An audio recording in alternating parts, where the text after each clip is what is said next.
Bwana Yesu Kristo awabariki. Et nous vous saluons au nom de Jésus. Tunawalamukia mjina la Yesu. Sans plus tarder, nous pouvons nous tenir debout Bila kuchelewa tunaweza kusimama bwima pour honorer la lecture de la parole. kwa kuheshimisha usomi wa neno. Nous prenons Apocalypse 5 du premier verset jusqu'au 14e. Tunabeba Ufunuo sura ya 5 kuanzia mstari ya kwanza mpaka ya 14. Et nous lisons au nom du Seigneur Jésus-Christ. Tunasoma mjina la Bwana Yesu Kristo. Puis je vis dans la main droite de celui qui était assis sur le trône un livre écrit en dedans et en dehors, scellé de 7 sceaux. Et j'ai vu un ange puissant qui criait d'une voix forte: qui est digne d'ouvrir les livres et d'en rompre les sceaux? Personne dans les ciels, ni sur la terre, ni sous la terre, ne put ouvrir les livres ni les regarder. Et je plairais beaucoup de ce que personne ne fut trouvé digne d'ouvrir les livres ni de les regarder. Et l'un des vieillards me dit: ne pleure point, voici les lions de la tribu de Juda, les rejetons de David, a vaincu pour ouvrir les livres et ses 7 sceaux. J'ai vu au milieu du trône et des 4 êtres vivants et au milieu des vieillards un agneau qui était là comme immolé. Il avait 7 cornes et 7 yeux qui sont les 7 esprits de Dieu envoyés par toute la terre. Il vint et il prit les livres de la main droite de celui qui était assis sur le trône. Quand il eut pris les livres, les 4 êtres vivants et les 24 vieillards se prosternèrent devant l'agneau, tenant chacun une harpe et des coupes d'or remplies de parfums qui sont les prières des saints. Et il chantait un cantique nouveau en disant: tu es digne de prendre les livres et d'en ouvrir les sceaux, car tu as été immolé, tu as racheté pour Dieu par ton sang des hommes de toute tribu, de toute langue, de tout peuple et de toute nation. Tu as fait d'eux un royaume et des sacrificateurs pour notre Dieu, et ils régneront sur la terre.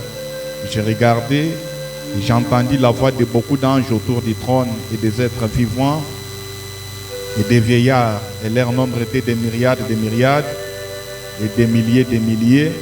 Et il disait d'une voix forte: l'agneau qui a été immolé est digne de recevoir la puissance, la richesse, la sagesse, la force, l'honneur, la gloire et la louange.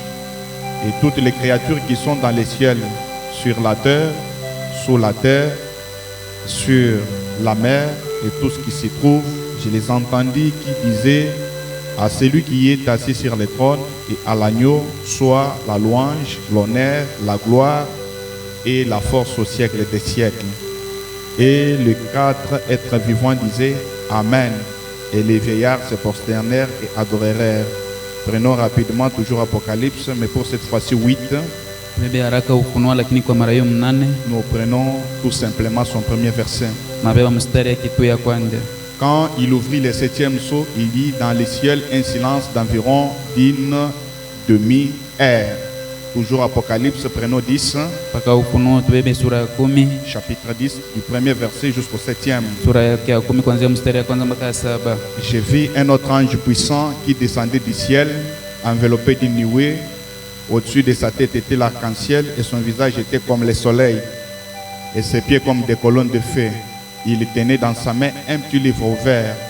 Il posa son pied droit sur la mer et son pied gauche sur la terre. Et il cria d'une voix forte comme rugit un lion. Quand il cria, les 7 honneurs firent entendre leur voix. Quand les 7 honneurs eurent fait entendre leur voix, j'allais écrire et j'entendis du ciel une voix qui disait: celle-ci qu'on dit les 7 honneurs, ne l'écris pas. Et l'ange que je voyais debout sur la mer et sur la terre leva sa main droite vers le ciel et jura par celui qui vit au siècle des siècles, qui a créé le ciel et les choses qui y sont, la terre et les choses qui y sont, et la mer et les choses qui y sont, et qu'il n'y aurait plus de temps, mais qu'au jour de la voix du 7e ange, quand il sonnerait de la trompette, le mystère de Dieu s'accomplirait comme il l'a annoncé à ses serviteurs, les prophètes. Que le Seigneur ajoute la bénédiction à la lecture de sa parole. Inclinez nos têtes, juste un mot de prière à notre Dieu. Merci Jésus pour ton amour et pour ta grâce. ou un nom ce soir pour cet enseignement au nom de Jésus-Christ. Amen. Nous allons voir le 7 tonnerres de l'Apocalypse 10. Tutaenda kuona ile mingurumo 7 ya Ufunuo 10. Parce que des fois, nous parlons de tonnerres, mais on ne comprend pas ce que c'est les tonnerres. Mara mingi tunasemezea mingurumo lakini ni kama vile hatujui mingurumo ni nini. Et les tonnerres sont une réalité du silence d'une demi-heure. Donnez-moi quand même, les sons doit être quand même élevé. Na mingurumo inakuwa ile maukweli ya ile nusu ya saa. Parce que dans le silence d'une demi-heure, il y avait beaucoup de réalités, mais qui sont révélées aujourd'hui par le 7e ange du 7e âge. Na mwa hiyo ukimya ya nusu ya saa mulikuwa maukweli ya mingi yenye iliweza kufunuliwa na ule mjumbe wa kizazi ya 7. Je crois que nous avions frôlé parce qu'il y a plusieurs réalités révélées du silence d'une demi-heure. Alors les dimanches, nous avions frôlé sur deux des réalités du silence d'une demi-heure. Nous avions essayé de parler de 7 tonnerres et aussi du 3e poule. Na wazia tulisemezea tulipita yulu ya ile maukweli ya ile ukimya ya ile nusu ya saa, lakini siku ya Mungu tulisemezea kidogo juu ya ile mingurumo 7 na ile mvuto ya 3. Mais j'ai compris en rentrant à la maison que je dois beaucoup parler sur les 7 tonnerres. Nikaelewa wakati ile nirudia kunyumba kwamba nilipaswa kusema sana juu ya ile mingurumo 7. Alors jusqu'ici nous sommes en train de parler sur le verset premier de l'Apocalypse 5. Na mpaka hapa tungana nasemezea juu ile mshairi ya kwanza ya Ufunuo 5. C'est Jean qui a vu ces choses dans l'île de Patmos. Yohana aliona ile mambo mkishima Patmos. Et Jean dans l'esprit, Yohana katika roho, il est allé au ciel. Kaenda kumbingu dans l'esprit. Katika roho. Après avoir vu le 7 âge de l'église, kisha kuona vizazi 7 kanisa, arrivé au 4e chapitre de l'Apocalypse, kufika kusura ya 4 ya Ufunuo, Jean est ravi en esprit. Yohana banainua katika roho. Après les âges de l'église, kisha vizazi ya kanisa. Et ensuite, il a été ravi au chapitre 4, comme je le disais. Na kisha kainuliwa kusura yake ya 4 vile nilisema. Et la voix lui dit, monte plus haut. Na sauti namwambia upande yulu sana. Je vais te montrer des choses qui vont arriver. Ndakuonesha mambo ile yenye tafika. C'est au futur. Ni kwa ijayo. Donc ces choses-là, mambo ile Jean pouvait les voir, mais il n'en connaissait pas l'interprétation. Lakini ashikuyue mafasirio yayo. Alors ces choses-là, mambo ile, quand Jean était là, wakati Yohana alikuwa pale, c'était des choses qui devraient vraiment être révélées, non pas par Jean, ni mambo kabisa ilipaswa kufunuliwa hapana kupitia Yohana, mais par le message du 7e ange qui est William Marion Branham. Kupitia mjumbe wa kizazi ya 7 ambaye ni William Marion Branham. Est-ce que je peux entendre un amen? Amen. Alors c'est ainsi que dans l'Apocalypse 5, Jean nous parle de celui qui était, de quelqu'un qui était assis sur le trône avec un livre écrit en dedans et en dehors et scellé de 7 sceaux. Anjo hivi Ufunuo 5 Yohana anatuambia mtu ule alikuwa anaikala kuenzi na ikiwa na kitabu yenye inatiliwa muhuri nje na ndani ya mihuri 7. Et Jean a beaucoup décortiqué. Yohana alisema mingi pale. Voyez, mais il n'avait pas la révélation de ce qu'était le livre. Hakukuwa na ufunuo ile kitabu ni nini? Parce que le livre était mystérieux. Juu kitabu ilikuwa ya siri. Et le livre était scellé. Kitabu ilikuwa tiwa muhuri. Donc le livre devait aller ou atteindre sa destination.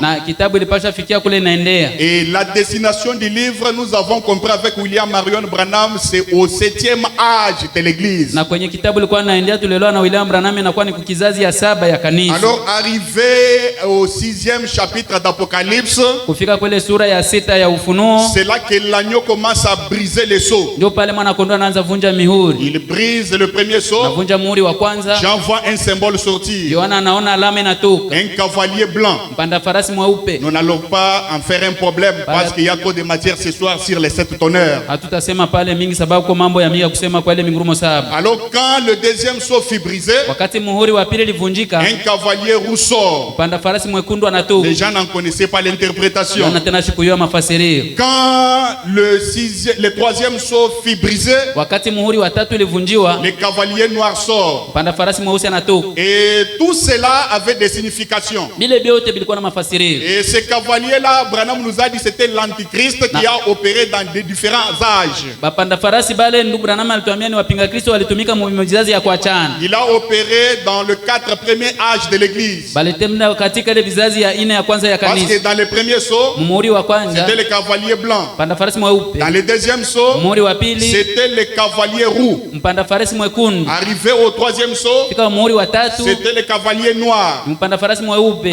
Arrivé au quatrième saut, Fika kumuhuri wa 4, alors il prend toutes ses puissances, il les réunit. anabeba ile mawezi yote anaitia pamoja. Et ça devient un cavalier pâle. Inakuwa ile mpanda farasi wa kusamuka. Arrivé au cinquième saut, Kufika kumuhuri wa 5, là on voit les âmes sous l'autel. pale tunaona manafsi chini ya madhabahu. Est-ce que je peux entendre un amen? Amen. Et au sixième saut, Kumuhuri wa 6 là on voit les jugements du monde. tunaona hukumu ya ulimwengu. Mais arrivé au septième saut, Fika kumuhuri wa 7 un silence total. kunakuwa ukimya ya Il lote. n'y a plus de louange au ciel. Hakuna sifa kumbingu. Un silence d'une demi-heure. Ukimya ya nusu ya saa moja. Est-ce que l'église peut dire Je amen? kanisa naweza sema amin. Alors Jean a vu quelqu'un, Yohana akamwona mtu mmoja c'est dans l'Apocalypse chapitre 5, Mufunuo sura ya 5 assis sur le trône. anaikalia kuenzi. Mais la personne n'était pas vide, il avait le livre dans sa main, Mtu hakukuwa wazi, alikuwa na kitabu mkono yake, dans sa main droite. mkono ya kuume. Et dans ce livre, il y avait le titre de propriété pour la rédemption. Mwa ile mkono mulikuwa mkanda ya wenyeji juu ya ukombozi. Et le livre était scellé de 7 sceaux. Kitabu ilikuwa tia mihuri 7. Et celui qui détenait le livre, Na ule mwalikuwa na kitabu, moi j'ai mal appuyé. Ok. Et celui qui détenait le livre est le détenteur originel du livre. na mwenye alikuwa anakamata kitabu njoo mwenye ile kitabu ya mwanzo. Il est le propriétaire du titre incontestable. Iko mwenye ile mukanda ya Mwenyezi yenye zipingiwa. Et le livre appartenait à Dieu avant la fondation du monde. Na kitabu ilikuwa ni ya Mungu mbele dunia kuwekwa misingi. Mais seulement quand tu l'as créé Adam, Alipotumba Adamu, Dieu a compris que Adam devait hériter le monde. Mungu akaelewa Adamu alipasha rithi ulimwengu. Dieu a compris que Adam devait être le maître de la nature. Mungu akaelewa Adamu alipasha kuwa mwalimu wa maumbile. Alors pour qu'il ait de l'autorité sur la terre, Jua kuwe na mamlaka kudunia, alors il fallait qu'Adam reçoive ce livre, ilipendeza Adamu apokee ile kitabu. ce livre de la rédemption. Kitabu ile ya ukombozi. Mais malgré cela, Ingawa ile le livre appartenait à Dieu, kitabu ile ilikuwa tu ya Mungu, mais a été donné à Adam. bakaipatia tu Adamu. Mais Adam aussi avec ses livres fermés, Adamu pia na kitabu ya parce kufungiwa. qu'en ce temps-là, le livre n'était pas ouvert. Mwa ile wakati kitabu haikuwa nafunguliwa, Le livre était fermé. kitabu ile ilikuwa nafungiwa. Et nous avons vu qu'Adam a fait beaucoup de miracles, beaucoup de choses avec le livre fermé. Tukaona Adamu akafanya miujiza mambo mingi na kitabu yenye kufungiwa. Adam avait toute la juridiction de la terre. Adamu alikuwa na uongozi ya ulimwengu yote. Adam commandait la nature. Adamu alikuwa na amuru maumbile. Adam pouvait parler aux animaux. Adamu angesema na manyama. Adam pouvait même déplacer les montagnes Adamu angehamisha hata milima, et aussi les arbres. pia mamichi. Donc avec ce livre, Adam était un Dieu sur la terre. Sema pamoja na kitabu Adamu alikuwa Mungu Il kudunia. était un héritier du monde. Yeye alikuwa murithi wa dunia. Dieu Mungu avait pris tous les ciels. akabeba mbingu yote, Mais arrivé sur la terre, lakini kufika kudunia il donne à Adam. anaipatia Adamu. Et Dieu descendait, Na Mungu alikuwa non anashuka, pas pour donner des autorités et des ordres à Adam. hapana kwa kupatia maamri kwa Adamu. Non, Hapana. parce que c'est Adam qui pouvait nommer les animaux. Adamu ndio angepatia majina manyama. Mais Dieu descendait juste pour qu'Adam l'adore. Mungu alikuwa anashuka tu juu Adamu amwabudu. C'était ça le but pour lequel Dieu descendait chaque soirée. Ndio kifukuzio alifanya Mungu ashuke kila magharibi. C'était pour communier avec sa créature Adam. Ilijua kwa ya kuzungumza na kiumbe yake Adamu. Frère Branham dit ceci. Ndugu Branham anasema Dans hivi. la brèche entre les 7 âges de l'église et les 7 sceaux, Pengo kati ya vizazi 7 ya kanisa na mihuri 7. point 150, le prophète dit ceci. Nukta 150 nabii anasema hivi. Qui est-ce Ni nani hivi? qui était assis sur le trône. Nani ule alikuwa nikala kwa enzi? Le détenteur originel et absolu du livre de vie. Mwenye alikuwa mwenye kitabu ya akini ya kitabu ya uzima. Il le détient. Alikuwa nikamata. Dieu le détient. Mungu anaikamata. Quand Adam l'a perdu, wakati Adamu alipotesha, il est retourné à son propriétaire originel. Ikarudilia mwenye nayo mwenye unayo wa kwanza. Il lui appartient. Ni ya kwake yeye. Et Jean dans la vision, Yohana katika ono, vit dans la main droite de celui qui était assis sur le trône un livre écrit en dedans et en dehors et scellé de 7 sceaux. Akaona mkono ya 10 ya ule alikuwa anaikala kwa enzi, kitabu yenye inaandikwa ndani na nje na kitoa mihuri 7. Et nous avons compris que ce livre a plusieurs significations. Tukaelewa kitabu ile kuna mafasirio mingi. Ou ce livre est qualifié de plusieurs manières. Kitabu banaita mnamna mingi. C'est un livre de la rédemption. Ni kitabu ya ukombozi. C'est un livre à 7 plans de la rédemption. Ni kitabu ya mipango 7 ya ukombozi. C'est la parole de Dieu. Ni neno ya Mungu. C'est la divinité. Ni Mungu. Le même livre. Kitabu moja dans Apocalypse chapitre, je crois, chapitre 10. Ni Ufunuo sura ya 10. Il est appelé petit livre. Banaita kitabu kidogo. Mais c'est le livre de la rédemption. Ni kitabu ya ukombozi. Le même livre. Kitabu moja. C'est le livre ni kitabu de vie de l'agneau. ya uzima wa mwana kondoo. C'est là où que nos noms ont été inscrits. Ndio pale majina yetu yaliandikiwa. Dans le livre. Kitabu. Où c'est avant la fondation du monde. Wapi pale mbele dunia kuwekwa misingi. Vous voyez? Unaona? Alors c'est un livre de la rédemption. Kwa kitabu ya ukombozi. C'est la parole de Dieu. Ni neno ya Mungu. C'est la divinité. Ni Mungu. C'est pourquoi avec cette divinité ndio pamoja na ile Mungu ou avec cette parole wala pamoja na ile neno Adam était incompris par d'autres créatures. Adamu hakuwa anaeleweka na vingine viumbe. Parce que si vous avez la parole de Dieu, kama uko na neno ya Mungu, en tout cas vous dépassez celui qui a 1000 dons. Kabisa uko na mwanatamka mazawadi 1000. Parce que même Jésus, quand il avait été tenté par Satan, wakati walimjaribia kwa shetani, Jésus n'a utilisé aucun de ses dons. Yesu hakutumikisha hata zawadi yake moja. Mais il a utilisé la parole. Akatumikisha tu neno. Il a dit il est écrit. Akasema imeandikwa. Et Satan a dit il est écrit. Shetani akasema imeandikwa. Jésus ne l'a pas chassé par les dons de la puissance. Yesu hakumfukuza na zawadi ya uwezo. Il a aussi dit il est aussi écrit. Akamwambia imeandikwa pia. Il est écrit. Imeandikwa. Il est aussi écrit. Imeandikwa pia. En tout cas la parole de Dieu, kabisa neno ya Mungu, c'est l'arme qui peut vaincre Satan n'importe où. Ni silaha inaweza shinda shetani haizuru wapi. Et n'importe quand. Na haizuru wakati gani. Et si vous ne connaissez pas la parole, kama wewe hujue neno, frère, je vous dis vous n'êtes rien. Ndugu nakwambia uko kitu. Parce qu'il n'y a que la parole qui peut nous donner, qui peut nous montrer notre place. Voyez, si vous ne connaissez pas la parole, bien que vous pouvez avoir beaucoup de dons en vous, mais je vous dis, Satan utilisera tous ces dons-là pour sa propre gloire. Mais si vous avez la parole, même si vous n'avez pas les dons, je vous dis, vous pouvez faire des exploits. Est-ce que je peux entendre un amen? Amen. C'est pourquoi on ne doit pas dénigrer la parole de Dieu. Dire que nous, on a seulement besoin du Saint-Esprit. Mais écoutez, le Saint-Esprit a besoin de la parole. Le Saint-Esprit se nourrit de la parole. Le Saint-Esprit qui ne se nourrit pas de la parole, il n'avancera jamais. Il sera stationnaire. Il sera un nœud. Est-ce que je peux entendre un amen? Vous pouvez prendre la parole, terrasser le diable n'importe où et n'importe quand, mais jamais avec les dons. Les diables peuvent vous vaincre avec les dons, mais si vous avez la parole, le diable ne vous vaincra jamais. Est-ce que je peux entendre un amen? Parce que quand il viendra, vous essayerez toujours d'apporter ce qu'il vous a dit à la parole, à la lumière de la parole. Voilà pourquoi Saint Martin du 3e âge, quand Satan est venu sous forme de l'ange de lumière, alors il lui a dit de l'adorer. Saint Martin était là, connaissant beaucoup la parole. Frère Branham dit, les Écritures ont commencé à tournoyer sa tête. Et à la fin, il a dit, arrière de moi Satan, tu n'es pas Jésus, tu mens, tu es l'ange de lumière.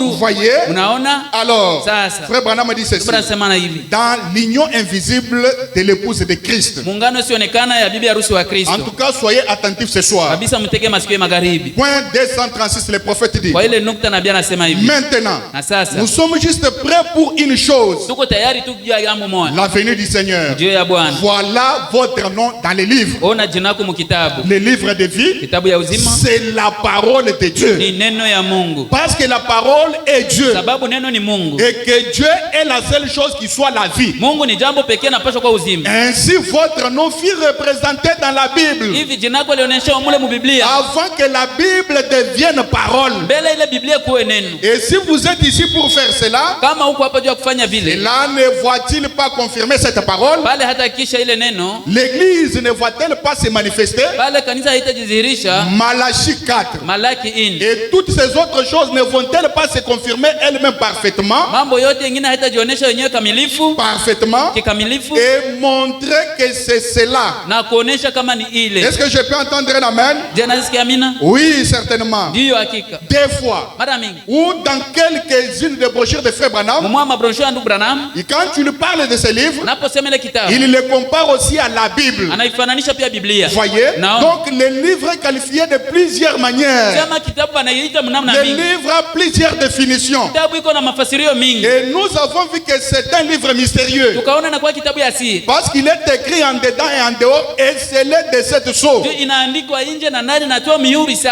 Et c'est là où nous avons vu Frère Branham nous dire Ndio pale tuliona ndugu Branham anatuambia. qu'il y a les 7 sceaux écrits dans la Bible, Kuna mihuri 7 inaandikiwa mu Biblia. dans les livres plutôt, Mwani kitabu. et les 7 autres sceaux écrits au dos du livre. Ingine mihuri 7 inaandikiwa kumgongo wa kitabu. Est-ce que vous croyez cela? Amen. Parce que les gens pensent que les 7 sceaux étaient toujours au dos du livre. Batu banawazia mihuri 7 ilikuwa tu kumgongo wa kitabu. Mais nous avons vu les dimanches. Tuliona siku ya Mungu. Les prophètes nous disent Nabii anatuambia. que les 7 sceaux écrits dans les livres Mihuri 7 inaandikiwa mu kitabu. sont la manifestation de cet ange de cet âge de l'église. Inakuwa dhihirisho wa wale malaika 7 wa kizazi 7 kanisa. Est-ce que vous le croyez? Amen. Est-ce que vous le croyez? Amen. Alors nous avions même lu l'écriture de Frère Branham. Hata pale tulisoma andiko la ndugu Branham. Tandis que les 7 sceaux écrits au dos du livre Japokuwa mihuri 7 inaandikwa kumgongo wa kitabu. contenaient de différentes réalités mystérieuses de cet âge de l'église. Ilikuwa na maukweli ya kuachana ile vizazi 7 kanisa. Je sais que c'est un enseignement complexe, Ni mafundisho ya nguvu. mais que Dieu nous aide. Mungu atusaidie. Alors écoutez, Sasa les 7 sceaux écrits au dos du livre mihuri 7 inaandikwa kumgongo wa kitabu. contenaient de différentes réalités mystérieuses de cet âge de l'église. Ilikuwa na ile maukweli ya kuachana vizazi 7 kanisa. Comme au début nous l'avions cité, Vile kumwanzo tuliita. les cavaliers blancs, roux, noirs, ainsi que pâles et autres. Wapanda farasi weusi, nyekundu, wa kusamuka na kadhalika. Et personne ne pouvait comprendre ces livres au cours de cet âge,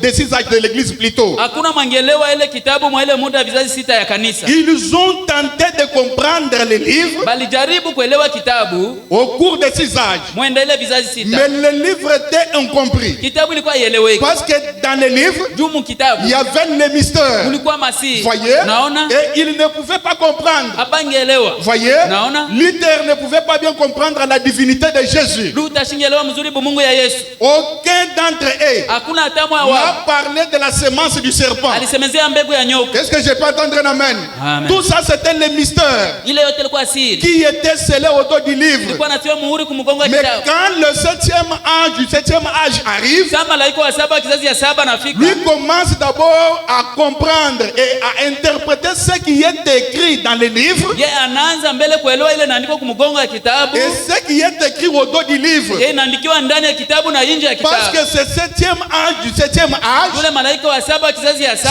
c'est un interprète du vin de la parole. kwa mfasiri wa kimungu wa neno la Mungu. Croyez-vous que Frère Branham c'est un interprète du vin de la parole? Je mnaamini ndugu Branham ni mfasiri wa neno la Mungu? Moi je le crois de tout mon cœur. Amen. Ce n'est pas Kakou Philippe. Haina kaku Filipi. Je ne vais pas citer le nom ici. Nitasema Mais majina. il n'y a qu'un seul. Moya tu. Il y a un seul interprète de la parole. Kuna mtafsiri moya tu wa neno. Un seul interprète du vin de la parole. Tafsiri moya wa kimungu ya Il n'y neno. en a qu'un Anakuwa moya. dans cet âge. Mwa hii kizazi. À qui la parole est venue. Mwenye neno likuia. Est-ce que je peux entendre un amen? Amen, amen. Est-ce que je peux entendre un amen? Amen. C'est lui-même qui a percé le silence. Yeye mwenyewe alitamka tole ukimya. Il est entré dans le silence Akapasula ile ukimya. Et nous a montré les différentes réalités de ce qui était dans le silence. Voyez, le silence était quelque chose de mystérieux. Même les anges n'ont pas compris. Voyez, même Jean n'a rien compris. Il n'a rien vu de ce qui était dans le silence. Il fallait un homme. Le prophète de Malachie 4. Il fallait l'attendre. Et tous ses prédécesseurs, comme Paul, Irénée, Martin, Colomba, attendaient la venue de William Branham pour comprendre les 7 tonnerres d'Apocalypse 10. Tous ces gens-là attendaient l'arrivée de frère Branham. Ils attendaient la venue de frère Branham. Est-ce que je peux entendre un amen? Amen. Paul pouvait regarder les livres, mais quand il regarde au dos du livre, il dit ça ne me concerne pas. Est-ce que je peux entendre un amen? Amen. Wesley vient avec la sanctification. Les gens sont tellement sanctifiés, mais ce qui est au dos du livre, personne ne pouvait toucher. Les pentecôtistes sont venus avec les dons, mais quand ils regardent le dos du livre, ils disent ça ne nous concerne pas.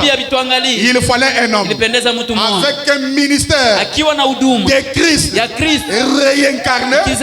C'est lui qui a la capacité de prendre le livre, de lire le contenu du livre.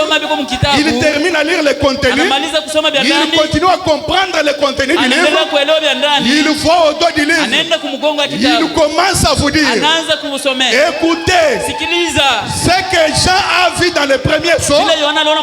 Le cavalier blanc, ce n'était pas le Saint-Esprit, mais c'était l'Antichrist.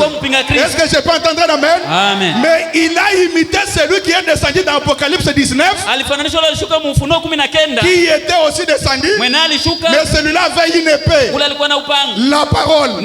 Est-ce que je peux entendre un amen? Amen. Si Branham n'était pas venu, on n'allait pas comprendre les différentes réalités du silence d'une demi-heure. Personne ne pouvait comprendre. Il fallait l'arrivée de Branham. Oh, que Dieu soit loué pour Branham. Que Dieu soit loué pour mon prophète. Un homme, depuis Enoch jusqu'à aujourd'hui, on n'a jamais eu un prophète comme William Marion Branham. Amen. On n'a jamais eu un prophète comme William Marion Branham. Voilà la personne qui a compris le contenu du livre et qui est allé déceler le dos du livre. Et les rejeter, c'est rejeter la révélation des réalités du silence d'une demi-heure. Voilà pourquoi d'autres jusqu'à aujourd'hui disent que les tonnerres ne sont pas révélés. Ils ne veulent pas accepter Branham. Je vais vous lire. Je vais vous lire. Avec toute énergie, je vous lirai, frère Branham, que les tonnerres sont révélés. Ne vous en faites pas. Je vais seulement lire. Oh, je me sens bien. Le prophète dit, le livre est écrit de façon mystérieuse. Voyez, il n'y a que Dieu qui connaissait ce qui était dans le livre. Et Branham a trouvé seulement grâce aux yeux de Dieu. Dieu prend les secrets ou la révélation de tous ces mystères. Il en donne à William Branham. Branham a dit, parce que qu'aucun homme nulle part ne le connaît, les livres. Sinon Dieu seul. Voyez? Et ici c'était avant l'ouverture du 7e sceau. Parce qu'après l'ouverture du 7e sceau, alors Branham a connu bien le livre. Mais avant l'ouverture, il dit, personne ne le connaît sinon Dieu seul. Jésus-Christ. Il dit, vous voyez, c'est un livre mystérieux. Inakuwa kitabu ya siri. C'est le livre de la rédemption. Kitabu ya ukombozi. Et nous verrons cela dans quelques instants. Tutaona na dakika kidogo. Or, nous savons que ce livre de la rédemption ne sera pas parfaitement compris. Même les gens qui ont cru frère Branham n'arrivent pas à bien comprendre le livre de la rédemption. Ils s'appellent croyants du message. Ils prétendent avoir écrit un frère Branham. Mais ils n'arrivent pas à bien comprendre le livre de la rédemption. Frère Branham a dit, est-ce que vous aimez frère Branham? Amen. Est-ce que vous l'aimez? Le livre a été sondé au cours de 6 âges.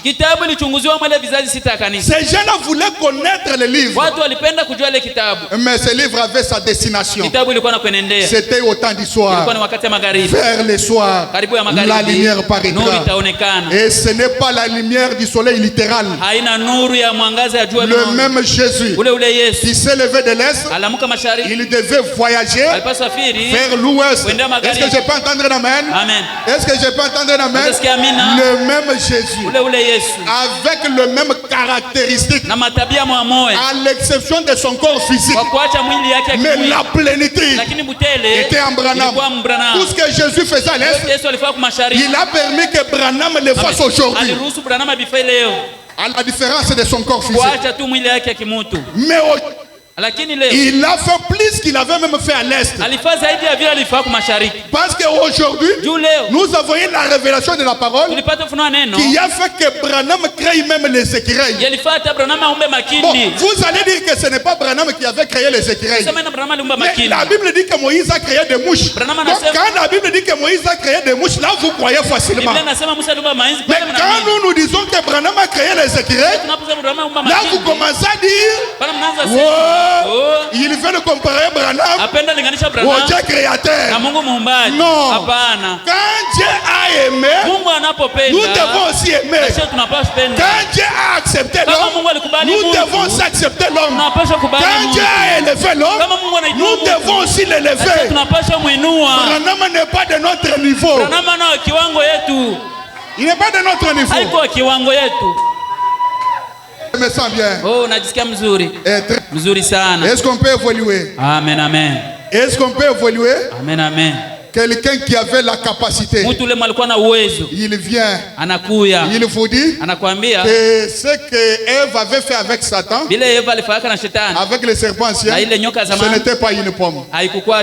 Il commence à vous dire, il lit entre les lignes, il lit entre les lignes, il vous dit, ici il ne s'agit pas de pommes. Oh, je me sens bien. Ici, il s'agit d'un acte sexuel. C'est pourquoi Abel avait compris. Il avait offert l'agneau sanglant. Parce qu'il avait eu la révélation que ce que sa mère et ce que le serpent avait fait, ce n'était pas les pommes. Mais il y avait quelque part le sang. C'est pourquoi Caïn lui n'a pas eu la révélation. Caïn a compris que c'était les pommes. C'est pourquoi il est venu avec des fruits, des légumes, parce qu'il n'a pas eu la révélation. Et les enfants de Caïn n'ont pas la révélation jusqu'à aujourd'hui. Ils comprennent la parole charnellement. Ils comprennent la parole charnellement. Oh, c'est tellement bien. Tellement merveilleux. Mais le temps coule vite. Non, vous allez me donner quelques minutes. Accepteriez-vous de me donner quelques minutes? Amen. Et j'évolue. Et quand est-ce que ce livre sera révélé? Parce que ce livre n'est pas révélé par les réformateurs. Mais ce livre, Branham a dit, sera révélé au temps de cette tonnerre d'Apocalypse 10. Il sera révélé lorsque l'ange du 7e âge de l'église proclamera son message. Quand il va commencer à proclamer son message. Et le message, proprement dit, yenyewe est descendu en 63. ilishuka 63. Parce qu'avant 63, Mbele ya Branham dit c'était la préparation. anasema kutayarisha Et le message, la venue de la parole, ujio ya neno c'est en 1963. tarehe 63. Est-ce que je peux entendre un amen? Naweza kusikia amini. C'est là que la parole est arrivée. Ndio pale neno Et lifika il y a eu le réveil de la parole. ukakuwa uamsho wa neno. Oh, je peux enfoncer. Naweza enda mbele. Parce qu'il y a une différence Juu kuna achanisho entre réveil, kati ya Dieu agissant en puissance, Mungu akitenda kwa et uwezo le réveil de la parole. na uamsho ya neno. Les pentecôtistes que vous voyez ici, Pentekoste mnaona hapa ils ont le réveil, Dieu agissant en puissance. bako na uamsho Mungu C'est anatenda kwa pourquoi ils uwezo. ont des miracles. Ndio maana bako na Mais miujiza. ils n'ont pas le réveil de la parole. Hapana uamsho ya neno. Est-ce que je peux entendre un amen? Amen. Le réveil de la parole, Uamsho ya neno c'est nous qui l'avons. chinjo tuko nayo. Est-ce que je peux entendre un amen? Amen. Voilà, On. c'est nous qui l'avons. Chinjo tuko Et nayo. ce réveil a été déclenché en 1963. Ile uamsho lilipuka mkutaria 63. Voyez? Naona Et là, Branham pouvait nous apporter les mariages et les divorces, pale Branham angetuletea ndoa na kuvunja ndoa. les céléliers d'adoration. Basi moyo Vous maabudu. voyez des sermons là. Mnaona ile mafundisho ile. Vous voyez? Naona C'est après l'arrivée de la parole. kisha kufika ya neno. Le livre Kitabu sera révélé lorsque l'ange du 7e âge de l'église proclamera son message. itafunuliwa wakati malaika wa kizazi ya 7 atatangaza ujumbe wake. J'ai lu frère Branham. Namsoma ndugu Dans Branham. la brèche entre les 7 âges de l'église et les 7 sceaux, Mpengo kati ya vizazi 7 ya kanisa na mihuri 7. point 29 et 37, le prophète dit. Mwa ile nukta nabii anasema hivi. Le livre scellé des 7 sceaux est révélé au temps des 7 tonnerres d'Apocalypse 10. Kitabu ile natoa mihuri 7 na ufunuliwa mwile wakati ya Ufunuo sura ya 10. Prenons donc Apocalypse 10 un instant Tubebe basi Ufunuo 10 kwa pour dakika que vous kidogo. puissiez le comprendre. Ndio mpate kuelewa. Avant que nous y arriverons, Mbele tufike yako. eh bien, Na mzuri. ceci se passe au temps de la fin. Hii inapitika ni wakati wa mwisho. En effet, Kwa hiyo écoutez, sikiliza. j'ai vu un autre ange puissant qui descendait du ciel. Kisha nikaona mwingine malaika wa uwezo alikuwa akishuka kumbingu. Ça c'est Jean Ule ni Yohana. qui a vu ça. Mwaliona vile. L'ange puissant, Malaika wa uwezo il descend avec un petit livre ouvert. anashuka na kakitabu kidogo ya Nous kufunuliwa. sommes dans l'Apocalypse 10. Tuko Ufunuo 10. Et cet ange puissant, Na ule malaika wa le uwezo prophète l'a appelé Christ. na Biblia ilimuita Kristo. Est-ce que je peux entendre un amen? Naweza sikia amini. Il descend avec le petit livre ouvert. Anashuka na kitabu kidogo ya kufunuliwa. C'est l'ange de l'alliance. Ni malaika wa agano. C'est Christ. Ni Kristo. Je ne veux pas faire de problème. Sitafaa mambo. Parce qu'il ne faut pas faire. Je lis frère Branham, vous faites votre doctrine. Juste Donc ten- moi je lis seulement frère Branham. Et c'est à vous de comprendre. Mimi nasoma tu ndugu Branham ni kwenu kuelewa. Parce que je ne veux pas, non, le pasteur a dit ceci. Sipenda mchungaji alisema hivi. Vous commencez à former une doctrine. Unaanza kufanya kwa mafundisho. Non frère. Hapana ndugu. Est-ce que je peux continuer à lire? Naweza endelea kusoma. Le prophète dit, Na Biblia nasema si vous prenez des notes, kama unaandika prenons donc Apocalypse 10. tubebe basi Ufunuo Bon, ça j'ai 10. déjà lu. Hii nishasoma. Il dit, Anasema. j'ai vu un autre ange puissant qui descendait du ciel, Kaona mwingine malaika wa uwezo akishuka kumbingu. enveloppé d'une nuée. Akifinikwa na wingu. Au-dessus de sa tête, l'arc-en-ciel. Yule ya kichwa yake ile upinde wa mvula. Et quand on parle de l'arc-en-ciel dans la Bible Banaposema- ou dans la parole, banaposema c'est ukuna une vya alliance. Voilà pourquoi on l'appelle l'ange de l'alliance. Ni yeye agano ndio maana banamuita malaika wa agano. Ce même ange puissant Malaika mwamwa uwezo est appelé Christ, anaitwa Kristo. est appelé l'ange de Anaitwa l'alliance. malaika wa agano. Pourquoi il est appelé l'ange de l'alliance? Banamuita malaika wa agano. Parce qu'au-dessus de sa tête, il y avait l'arc-en-ciel Juu yule ya kichwa yake kulikuwa upinde wa mvula. à cette couleur. Ya rangi 7. Prenons 37. Makumi tatu na Bon, saba. vous voyez, Unaona? le mystère de ce livre scellé de cette chose sera révélé lorsque l'ange du 7e âge de l'église proclamera son message. Masiri ya ile kitabu itafunuliwa wakati ule malaika wa 7 atatangaza ujumbe wake. Voyez, Unaona? le 7e ange commence à sonner de la trompette. Malaika wa 7 anaanza kupiga baragumu wake. Et ce n'est pas une trompette littérale. Haina baragumu ya Quand kuonekana il hivi. commence à proclamer son message, Voilà, voilà les vrais termes. Anaanza tangaza ujumbe wake ndio masemi ya Voyez, kweli. Unaona? voilà les messages qui ont été mis par écrit. Ona ujumbe yenyewe iliweza kuwekwa kuandika. Là, et nous les avons sous forme de bandes et sous forme de brochures. Leo sasa tuko nao muumbo ya matepi na mabroshi. Donc, quand le message commencera à être proclamé, Wakati ujumbe utaanza kutangaziwa, le mystère de de Dieu serait terminé. Masiri ya Mungu itakuwa inamalizika. Aucun mystère ne resterait en suspense. Hakuna siri itabakia tena yulu. Voyez, Naona. vous voyez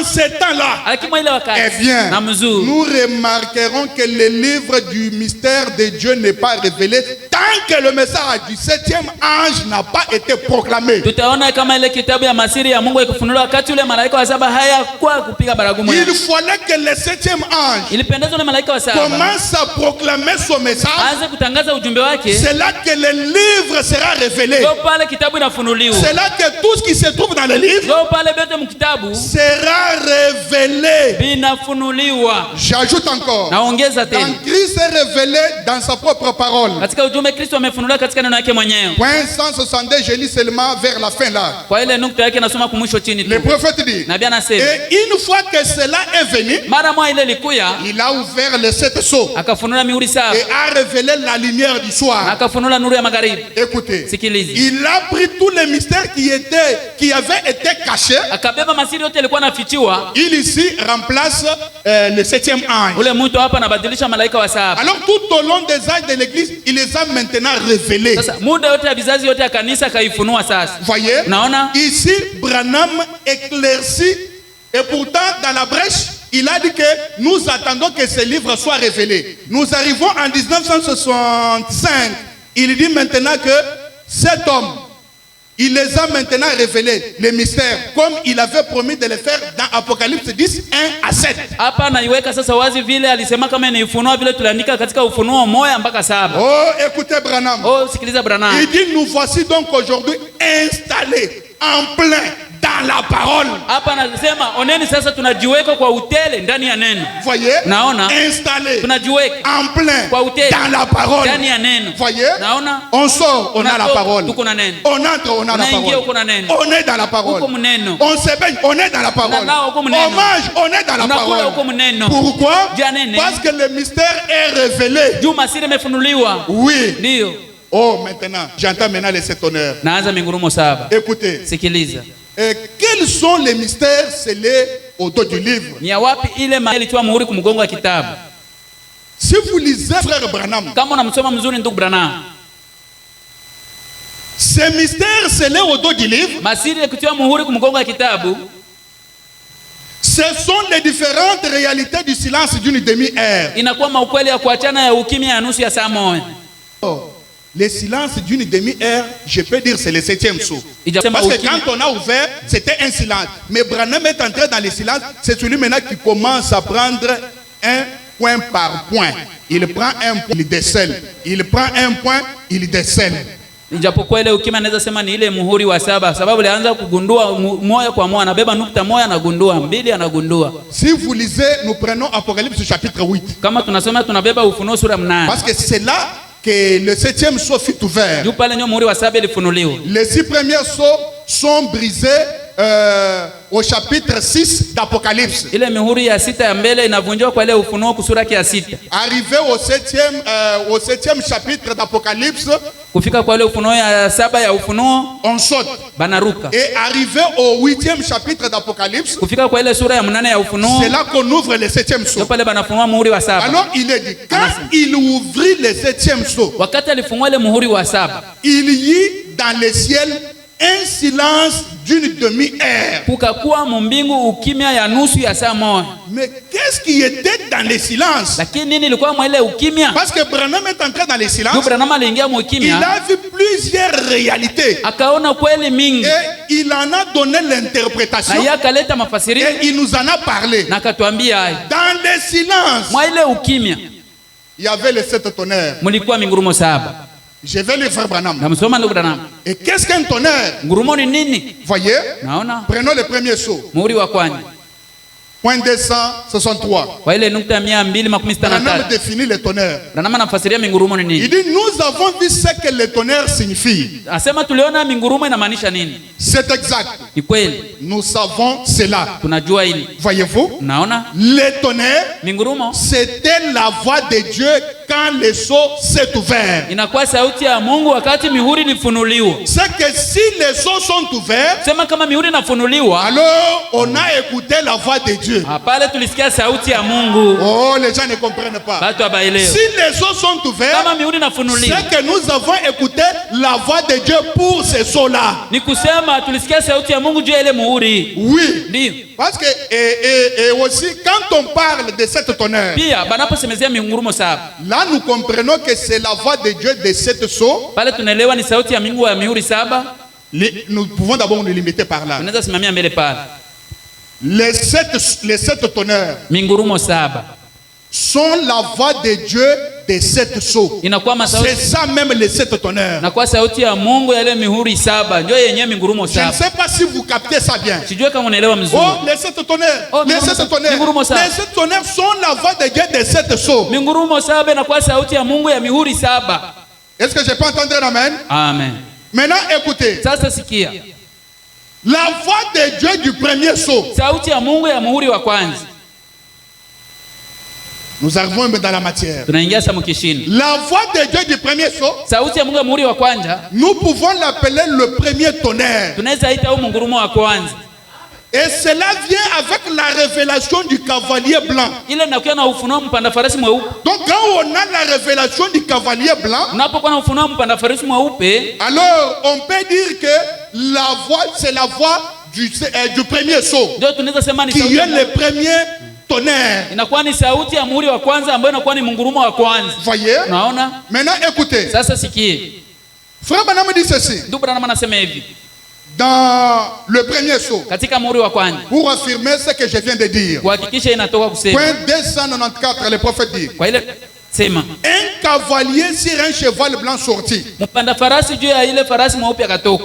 Qui est-il? Alikuwa nani? Il est puissant. Ni wa uwezo. Par sa puissance conquérante. Kupitia uwezo wake ya kuvamia. C'est un grand personnage. Anakuwa mtu mkubwa. Par sa puissance conquérante. Kupitia ile uwezo wake ya Vous kuvamia. voulez que je vous dise qui c'est? Unapenda nibambie ni nani? Celui qui était sur un cheval blanc. Mwenye alikuwa farasi mweupe. Parce que ses prédécesseurs ont dit que c'était le Saint-Esprit. Watangulizi wake walisema ni Roho Et Mtakatifu. frère Branham me dit, Anasema quand il méditait sur le premier saut dans son bureau, wakati alikuwa tafakari kumuhuri wa kwanza mweupe, il voulait s'appuyer sur l'interprétation du premier saut de ce que les autres avaient dit, mais le Saint-Esprit était descendu dans son bureau pour lui dire que ce n'est pas le Saint-Esprit. na alipenda kushikilia kwa watangulizi wake walisema kwa, lakini Roho Mtakatifu akashuka na kumwambia kama haiko njoo ile. Il dit ce jour-là j'allais commettre une erreur si le Saint-Esprit n'était pas descendu dans mon bureau. Na nasema ile siku ningefanya kosa kama Roho Mtakatifu asingeshuka mu ofisi yangu. Maintenant écoutez la voix de Dieu du premier saut. Sasa sikia sauti ya Mungu ya muhuri wa La kwanza. voix de Dieu du premier saut Sauti ya Mungu ya muhuri wa kwanza révèle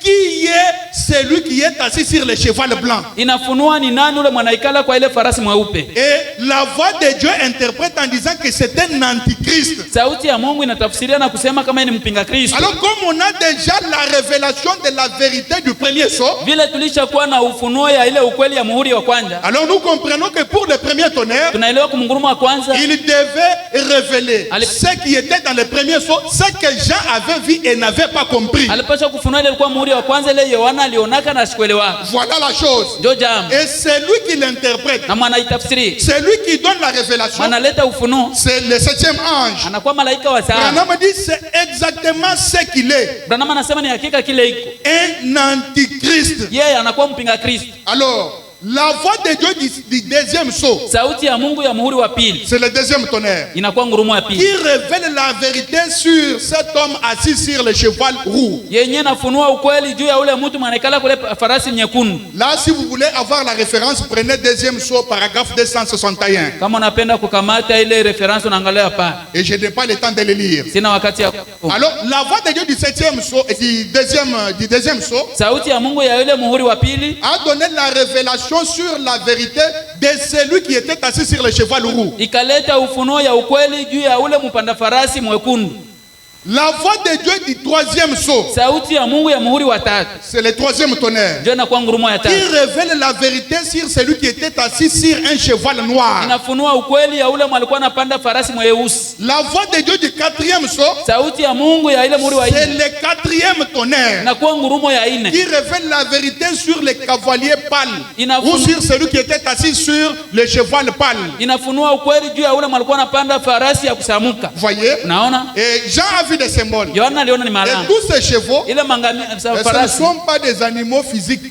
Non, ce sont des puissances. Haikuwa manyama kuonekana Voyez? hivi mauwezo. Et à chaque fois qu'il y avait un âge de l'église, Wakati kuna kizazi ya kanisa, alors Satan sortait sa puissance. shetani anatosha uwezo yake. Alors sa puissance dans les premiers âges, Uwezo mu kizazi ya kwanza c'était l'antichrist alikuwa mpinga qui Kristo. était sur un cheval blanc. Alikuwa panda farasi mweupe. Alors quand il est sorti, Ça y est, quand il a sorti cette puissance Sasa alitosha ile uwezo pour yake. attaquer la parole, Kushambulia Dieu neno, aussi a sorti sa puissance. Mungu naye akatosha uwezo yake. C'était quoi? Alikuwa nini? Qui peut me répondre? Nani anaweza Quelle nijibu? a été la puissance de Dieu utilisée dans les premiers âges de l'église? Uwezo gani Mungu anatumikisha mwele kizazi ya kwanza ya kanisa? C'était les lions Alikuwa simba. pour s'attaquer à l'antichrist qui était assis sur un cheval blanc. Kushambulia ule mpanda farasi mwanaikala kule farasi mweupe. Est-ce que je peux entendre un amen? Amen. Bon, tout ça c'est frère Branham. Ile yote ndugu Branham. Évoluons. Tuendelee.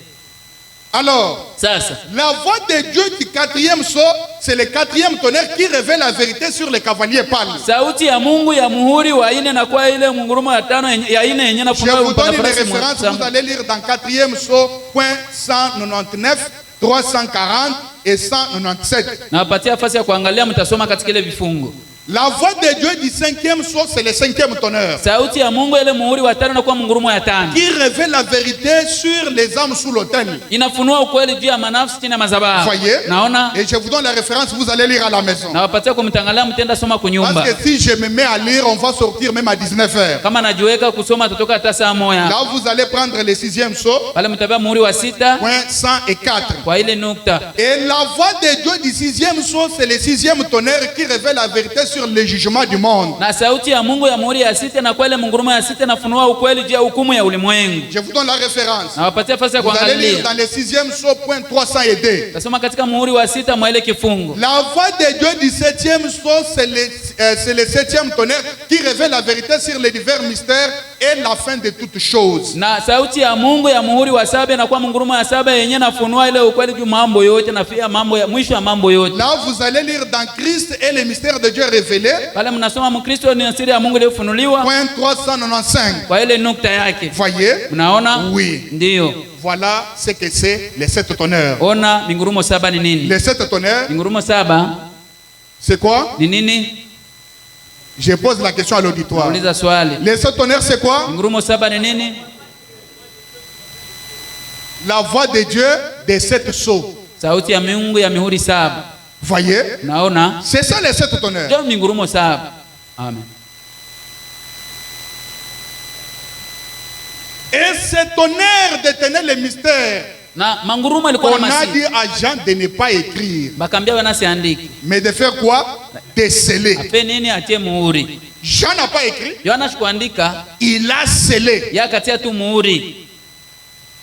Prenons Apocalypse chapitre 10, Bebe Ufunuo sura ya 10, verset 4. mstari ya 4.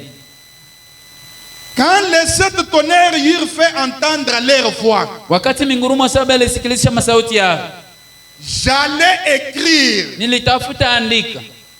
J'entendis du ciel une voix qui disait, celle qu'on dit les sept tonnerres et ne l'écris pas. Nikasikia sauti yanatoka kumbingu inaniambia tia muhuri ile mangurumo inasema lakini usiandike. Jean a seulement scellé. Yohana alitia tu muhuri. Il a entendu. Alisikia.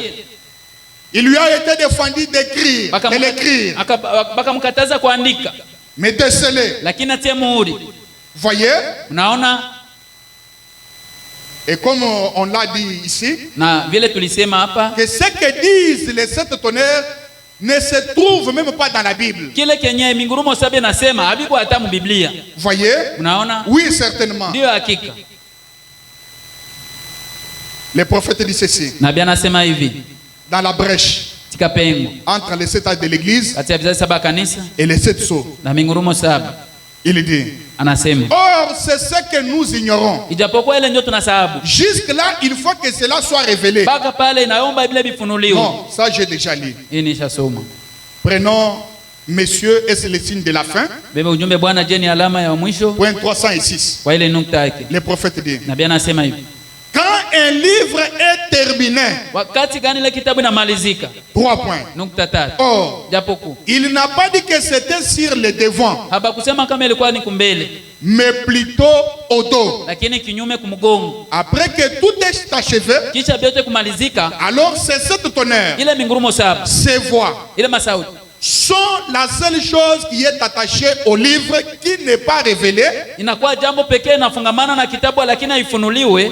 Il n'est pas révélé tant que le septième ange n'a pas encore proclamé son message. Mais quand le septième ange commence à proclamer son message, alors le livre est révélé. Haifunuliwa wakati yote ile malaika wa saba hayatangaza ujumbe wake, lakini wakati yote anatangaza ujumbe mambo yote nafunuliwa. Branham dit ce n'est même pas écrit dans les livres. Branham anasema mambo yeye hayaandikiwa hata mu kitabu. Voilà. Ona les réalités ou les différentes réalités du silence d'une demi-heure. Le silence d'une demi-heure, ce sont les 7 sceaux. Pas seulement les 7 sceaux, les troisième poules. Pas seulement les troisième poules, la venue du Seigneur. Pas seulement la venue du Seigneur, c'est la fin de toutes choses. Est-ce que je peux entendre un amen? Amen, amen. Est-ce que je peux entendre un amen? Amen. Alors, vendredi, nous allons voir qui a écrit le livre de cet exposé. Parce que c'est là qu'il y a un problème. C'est là que nos frères, les frères qui ne croient pas au tonnerre, disent que le livre des exposés de cet âge de l'église, ce n'est pas Branham qui a écrit, mais c'est Levi. Bien que c'est Levi, mais nous allons dire qui a ordonné à Levi d'écrire. Parce que c'est là que Branham parle de tonnerre révélé. Nous allons lire. Tutaona mwaliruhusu wala mwenye aliandika kitabu ya mafasiri ya vizazi saba ya kanisa juba mingi banasema haina Branham, asema ni Levi. Et nous allons vous apporter les écritures selon lesquelles on a même posé la question à frère Branham. Frère Branham, est-ce que les tonnerres sont-ils révélés? Je ne donne pas la réponse quand je vais lire le vendredi. Pour ce soir, que le Seigneur vous bénisse. Nous pouvons nous tenir debout. Nous pouvons nous tenir debout.